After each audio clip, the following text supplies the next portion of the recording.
பிற்பகல் தலைப்புச் செய்திகள். மக்களை தேடி மருத்துவ திட்டம், தமிழகத்திற்கு ஐநா விருது.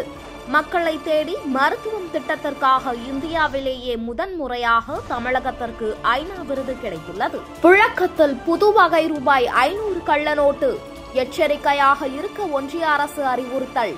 தரம் அச்சு அசல் ரூபாய் 500 நோட்டிற்கு கொஞ்சமும் குறையாமல் உள்ள கள்ள நோட்டில் ஒரு எழுத்து மாறி இருக்கும். கள்ள நோட்டில் ரிசர்வ் பேங்க் ஆஃப் இந்தியா என்ற வார்த்தையில் ஈக்கு பதில் ஏ இருப்பதாக ஒன்றிய அரசு விளக்கம் அளித்துள்ளது. இந்த கள்ள நோட்டுகள் ஏற்கனவே சந்தையில் புழக்கத்திற்கு வந்துவிட்டதாக ஒன்றிய அரசு எச்சரிக்கை விடுத்தது. வங்கிகள், செபி, சிபிஐ, NIA உள்ளிட்ட அமைப்புகள் விழிப்புடன் கண்காணிக்க ஒன்றிய அரசு அறிவுறுத்தியுள்ளது.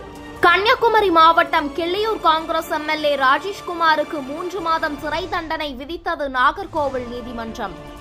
MLA ராஜேஷ்குமார் உள்பட 3 3 மாதம் சிறை தண்டனை மற்றும் ரூபாய் 100 அபராதம் விதித்து தீர்ப்பு. 2014ஆம் ஆண்டு அரசு அதிகாரிகளை தாக்கியதாக கூறப்பட்ட வழக்கில் நாகர்கோவில் நீதிமன்றம் உத்தரவு. சென்னை புறநகர் AC ரயிலுக்கான கட்டணம் குறைய வாய்ப்பு இல்லை. பயணிகள் உடனான கருத்து கேட்பு கூட்டத்தில் தெற்கு ரயில்வே நிர்வாகம் உறுதி. புறநகர் AC ரயில்கள் இயக்கப்பட வேண்டிய நேரம் குறித்து பயணிகள் வாட்ஸ்அப் மூலம் கருத்து தெரிவிக்கலாம். பயணிகள் தங்கள் கருத்துக்களை 63747132551 என்ற வாட்ஸ்அப் எண்ணிற்கு மெசேஜ் அனுப்ப அறிவுறுத்தல். பீக் ஹார்ஸ் நேரங்களில் கூடுதல் ரயில்களை இயக்க பயணிகள் கோரிக்கை. வேலை நிறுத்த போராட்டத்தில் ஈடுபட்டு வரும் ரேஷன் ஊழியர்களுக்கு சம்பள பிடித்தம். கூட்டுறவு சங்க பதிவாளர் உத்தரவு. வேலை நிறுத்தத்தில் பங்கேற்கும் ரேஷன் பணியாளர்களுக்கு நோவக் நோபே என்ற அடிப்படையில் சம்பளம் பிடித்தம். வேலை நிறுத்தத்தில் பங்கேற்கும் ரேஷன் பணியாளர்களின் விவரங்களை பதிவாளர் அலுவலகத்திற்கு அனுப்பி வைக்கவும் உத்தரவு. போராட்டத்தில் ஈடுபடும் பணியாளர்களுக்கு பதிலாக உரிய மாற்று ஏற்பாடு செய்யவும் உத்தரவு. விரல் ரேகை பதிவு, ஆதார் சரிபார்ப்பு உள்ளிட்ட 30 அம்ச கோரிக்கைகளை வலியுறுத்தி 3 நாட்கள் வேலை நிறுத்தம். அம்பத்தூரில் சிறுவன் பரிதாப பலி. அம்பத்தூர் அடுத்த கள்ளிக்குப்பம் பகுதியைச் சேர்ந்த சிறுவன் மோரேஷ்குமார் அண்மையில் வீட்டின் அருகே சைக்கிளில் விளையாடிக் கொண்டிருந்தார். அப்போது நிலை தடுமாறி திடீரென கீழே தவறி விழுந்தார். இதில் சிறுவனின் இடுப்பு மற்றும் கல்லீரல் பகுதியில் பலத்த காயம் ஏற்பட்டது. எழும்பூர் குழந்தைகள் நல மருத்துவமனையில் சேர்க்கப்பட்ட நிலையில் நேற்று சிகிச்சை பலனின்றி சிறுவன் பரிதாபமாக உயிரிழந்தான்.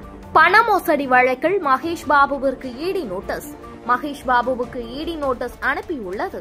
அவரை வரும் 27ஆம் தேதி ஆஜராகவும் தெரிவித்துள்ளது. ஒரே நிலத்தை வெவ்வேறு நபர்களுக்கு விற்று ஏமாற்றியதாக சுரானா குழுமம், சாய் சூர்யா டெவலப்பர்கள் மீது புகார்கள் உள்ளன. இந்த நிறுவனங்களின் விளம்பரத்தில் நடிக்க மகேஷ் பாபு பெற்ற 2.5 கோடி மோசடி பணத்தில் இருந்து வழங்கப்பட்டதாக ED சந்தேகித்து நோட்டீஸ் அனுப்பியுள்ளது. இந்தியாவை நெருங்கும் பெரிய ஆபத்து, ஆய்வில் அதிர்ச்சி. இமயமலையில் ஏற்படும் நிலநடுக்கத்தால் இந்தியா பெரும் பாதிப்பை சந்திக்க வாய்ப்புள்ளதாக ஆய்வாளர் பில்ஹாம் கணித்துள்ளார்.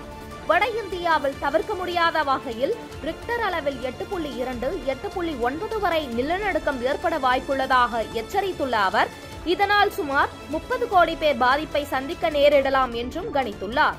அண்மை காலமாக வடகிழக்கு மாநிலங்களில் அடிக்கடி நிலநடுக்கம் ஏற்படுகிறது. வாகனங்களுக்கான சார்ஜிங் மையம் TNEB புது திட்டம். பேட்டரி மின்சார வாகன சார்ஜிங் மையங்களை உள்ளாட்சி அமைப்புகளுடன் சேர்ந்து செயல்படுத்த TNEB திட்டமிட்டு வருகிறது. இதில் தனியாரையும் ஈடுபடுத்த திட்டமிடப்பட்டுள்ளது.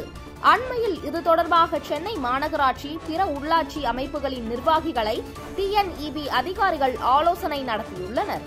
சென்னையில் 100, மற்ற மாநகராட்சிகள், நகராட்சிகளில் தலா 5 to 10 மையங்கள் அமைக்க திட்டமிட்டுள்ளது. சென்னையில் புதிதாக 3 பேருக்கு கொரோனா பாதிப்பு. சென்னையில் 3 பேருக்கு கொரோனா தொற்று உறுதி செய்யப்பட்டுள்ளதாக பொது சுகாதாரத்துறை தெரிவித்துள்ளது. வைரஸ் அறிகுறிகள் உள்ள 32 பேருக்கு பரிசோதனை மேற்கொள்ளப்பட்டதில் 2 ஆண்கள் 1 பெண் என 3 பேருக்கு கொரோனா தொற்று இருப்பது உறுதி செய்யப்பட்டது. ஹாஸ்பிட்டலில் சிகிச்சை பெற்று வரும் 3 பேரும் நலமுடன் உள்ளனர்.